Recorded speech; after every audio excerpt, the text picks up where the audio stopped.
Hi everyone, and welcome to this Fantasy Art Friday video. This time I want to work on a drawing of an earth giant. I love working on these earth elemental fantasy creatures and thinking about the forest environment that they live in.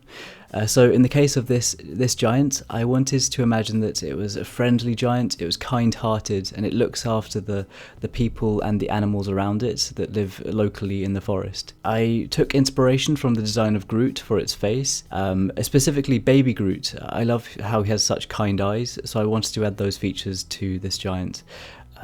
For other features, I added a hole at the top of its head where a little creature is living inside. I don't know what creature, but you can see the eyes poking out. I also added a nest at the top of its head with some eggs, so a bird lives there and probably looks after the giant as well. I've added a bunch of branches around its head with some leaves, and some patches of bark around its shoulders for protection, along with some vines around its arms and some ivy on its body. And then in the foreground, I added some trees and some grass, along with the caped character that I like to add to these drawings in the left corner, and a little family standing in the right corner, waving at the giant. They're obviously really excited to see it. For the pen outlines, I was using a Copic Multiliner SP 0.03mm. This is an extremely fine pen, so it allowed me to have the extra control over the line weight, so I can kind of distinguish between the different elements, so adding extremely fine lines to the leaves and those kind of details, and the flowers, and then adding thicker lines to the bark, especially on the shaded side. I was imagining the light source was going to be from the left, so adding some darker lines to some of the features like the bark on the right side of the drawing. Then, once the outlines are completed, it's then time to work on the colouring. And for the colouring of this drawing, I used Copic Markers, starting off with the giant's face, and I began by using a milky white marker first, adding a few streaks of colouring with this. Then over the top of that, to build up the layers of shading, I used a mixture of champagne and maroon markers, using more of the maroon marker around the right side of the giant's face to build up more shading around there. Then over the top of all of this, I used a dark bark marker to add really dark shading, more so around the right side and around its features like its eyes and mouth, and then blended that shading outwards with the maroon marker. To ensure that I didn't lose all the details of this giant's face amongst this dark shading, I made sure to use a white Prismacolor pencil to add some outlining around its eyebrows, its nose and mouth, and around the outer edges of its face as well, just making sure to distinguish some of these features. For the giant's eyes, I used a champagne marker for the white of the eyes, and then I used a pea green marker for its irises. I also added some shading in the area with cool grey markers, and then I made sure to add some bright highlights using a mixture of the white Prismacolor pencil and my Uni-Ball Signo Broad white ink pen. I also used this pen to add highlights to its nose and mouth as well, to make sure all these features really stand out on its face. And I continued using the champagne and maroon markers to colour in all the branches around the giant's head, but this was actually really tough because I made some of those branches super thin, so I needed a very steady hand to colour them. For the colouring of the leaves around the giant's head, I used a mixture of pea green and new leaf, also adding shading with the verdigris marker, and then I made sure to add a bunch of highlight with the highlighter pen. For the nest, I used a mixture of champagne and milky white.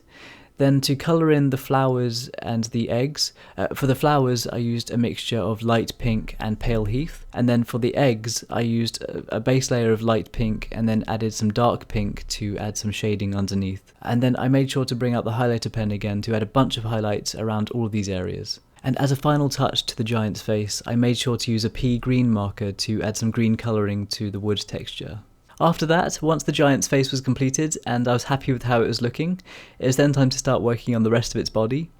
And I wanted to continue the same colouring processes for the wood texture around the bark on its shoulders, neck, on its chest and its arms.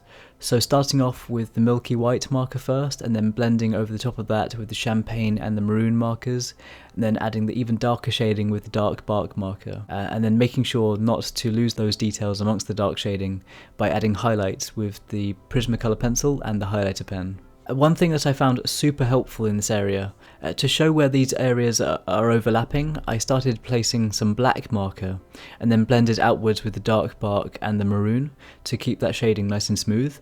But in these areas where I added the black marker, it just helped to add so much more depth, and it really showed where some areas are overlapping, especially in contrast with the highlights. And I also made use of Cool Grey 3, 5 and 7 to add some extra levels of shading in areas where I didn't want to add the harshness of the black marker, so some of the details around the back of the giant.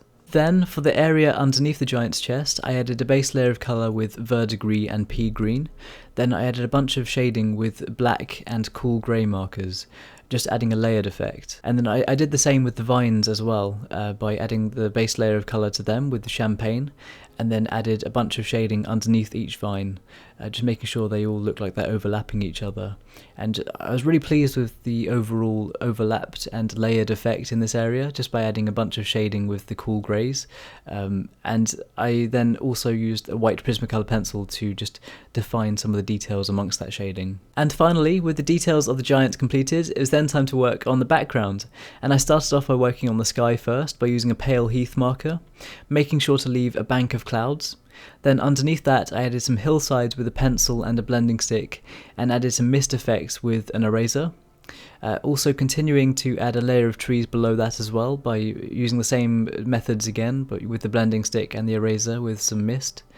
And then around the bottom of the giant, before the foreground, I added a bunch of mist by using a 6B pencil and the blending stick, and just creating a bunch of clouds with the eraser. For the foreground itself, for the grass, I used a mixture of pea green and verdigris, and then added a bunch of shading with a mixture of cool grey 7 and 5. And then to add the colouring to the trees, I used a maroon marker, also making sure to add some shadows from the trees with the cool grey markers as well. I added a bunch of highlights to the area with the white Prismacolor pencil and the highlighter pen, and also added some bright crimson colouring to the character's cape. For the final details of this drawing, I added a bunch of particle effects with the highlighter pen and the light pink marker, and then I added highlights going all the way around the outlines of the giant, also helping to show where some of the areas are overlapping. And after that, this drawing was completed. Overall, it took about 7.5 hours to complete in total, and I absolutely loved working on this. I'm a big fan of working on the earth elemental fantasy creatures with the wood and the leaves and the moss and all the different textures.